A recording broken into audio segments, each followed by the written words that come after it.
Everybody, welcome to Amateur Hour with Dan, where amateur play meets amateur analysis and commentary. Today's episode is going to be focusing on split stepping. So let's get right into it. Why is split stepping important? How do you do it? Why do you do it? Well, split stepping. Okay, well let's actually take a step back. One of the things that most new players are told is that they need to get to the kitchen line. So, what do they try and do? They hit the ball and they run to the kitchen line. And have you ever had the experience when you're advancing to the kitchen line and your opponent hits a ball and it seems to go right past you and you almost feel unprepared for the shot that they had just taken? To avoid this problem, we introduce what's called a split step. So that means that the steps that you're taking on the way to the kitchen are split. When do you split? You split by stopping your advance, getting into a athletic position, usually feet a little bit wider than your shoulders, and you pause that advance when your opponent is hitting the ball. Usually it's just before they hit. Sometimes people say when the ball is crossing over the net, you should split. So let's take a look at a couple examples here and see if we can identify a good split. That's the return, and he stopped, and stopped again, and he's at the kitchen line. So a split step means that as soon as the ball basically is on your opponent's paddle, you should not be moving forward. You should take a split second to orient yourself and get ready for the shot that's coming. So in this video, I've got John, my drilling partner here, and let's see if he gets a good split step. There you go. And he split, and he split, and he's at the kitchen line. So really, really well done. This drill here is, if you were around for episode 2, this is the same type of drill, only we're doing it on the diagonal. This is a 7-11 drill. Again, it's simulating the return and the third and fifth, and then playing the point out from the kitchen line. But the focus here for us is to make sure that whenever the opponent is hitting the ball, that we've taken a split step.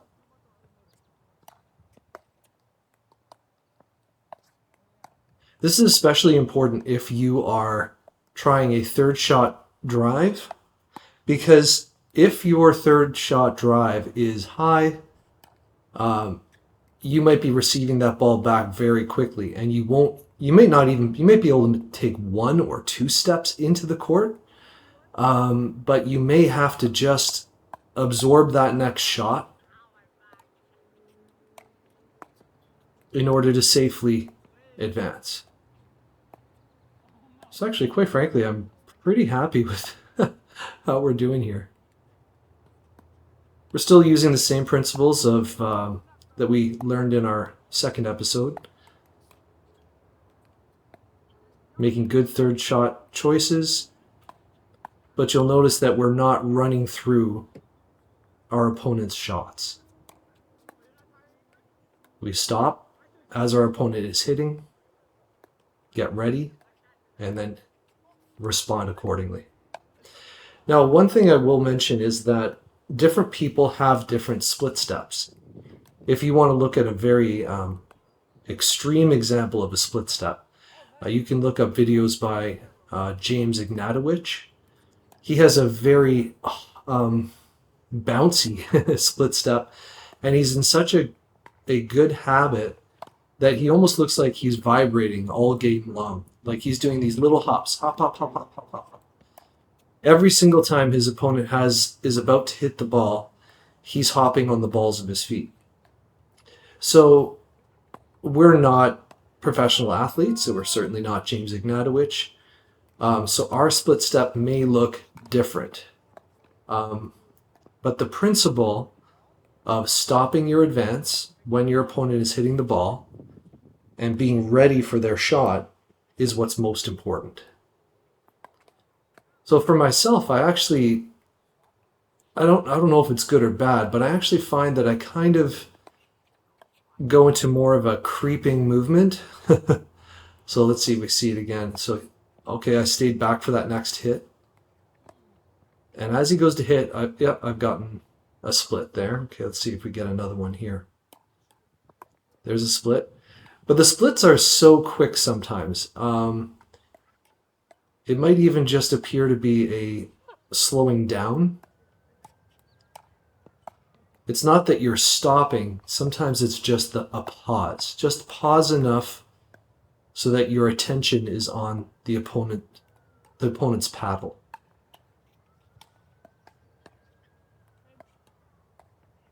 One thing that split stepping does do, I'll say, is it slows the game down. It makes the game feel slower because you're not rushing to the kitchen line.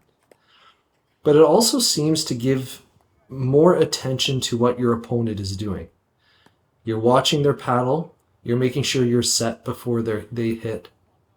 And just having that attention on their paddle gives you so much information that you can react. If your momentum is driving you forward when your opponent is hitting, then it's very hard to move laterally or to make little adjustments in your position to account for what your opponent is doing. If you're set in a nice wide athletic position when your opponent's hitting, that was a great split step right there. And another one.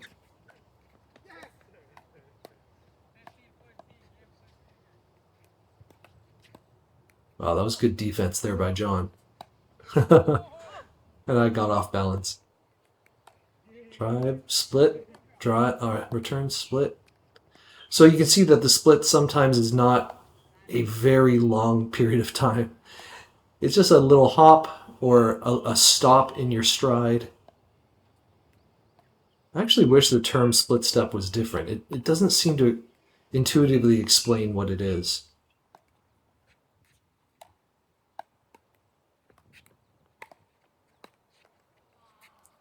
Sorry guys, there's not actually a whole lot to say, but... Oh yeah, okay, one other thing I will say. We didn't really focus on split stepping at the kitchen line. We really just focused on split stepping in our approach to the kitchen. But the principle does apply at the kitchen as well. You'll probably notice that there are times when we are at the kitchen, but we still seem like we're taken off guard by our opponent's shot. That is very likely because we're not moving our feet. We're reaching or stretching instead of doing a little hop and then actually moving our feet. So the same principle can be applied to the kitchen, but primarily it seems to be when you're moving from the baseline to the kitchen.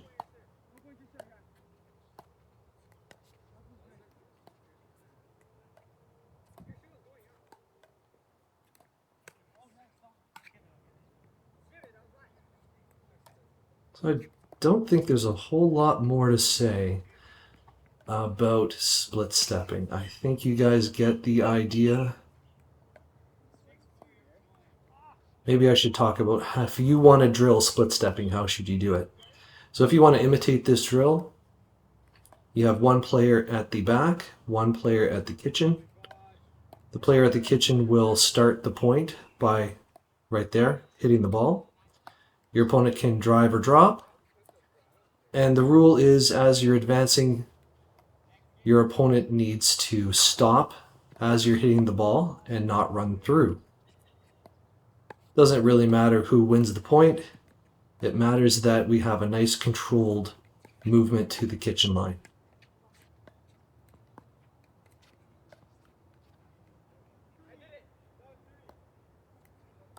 Well, I wish I had something more insightful to say here.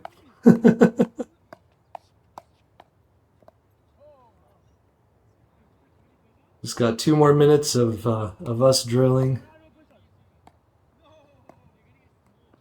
I'll try and see if I can identify times when There's a good split step. All right, I stopped there. So remember, after you hit the ball, if you're let's say you're the person at the back at the baseline, when you hit the ball, you can advance forward. But when the ball is on your opponent's paddle or they're about to hit it, you must pause. In that pause, as we said before, try to get a nice stable base, wide feet, not too wide, but a little wider than your shoulder width. And pay attention, look at the opponent's paddle. You'll find just by looking at it that you'll have better anticipation, better control getting to the kitchen line, and less surprises. All right, guys, we're down to the last minute here. I hope you enjoyed episode 3. Get to split stepping, guys. I think you'll find it makes your game more pleasant. Again, don't go for winners on the 3rd and 5th shot. Let's try and get our wins at the kitchen.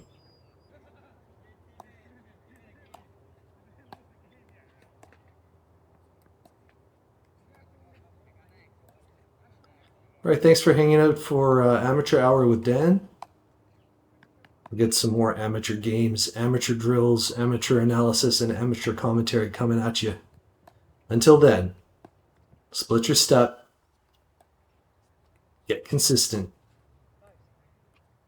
and enjoy some higher level pickleball. Thanks for tuning in. Have a great day, guys.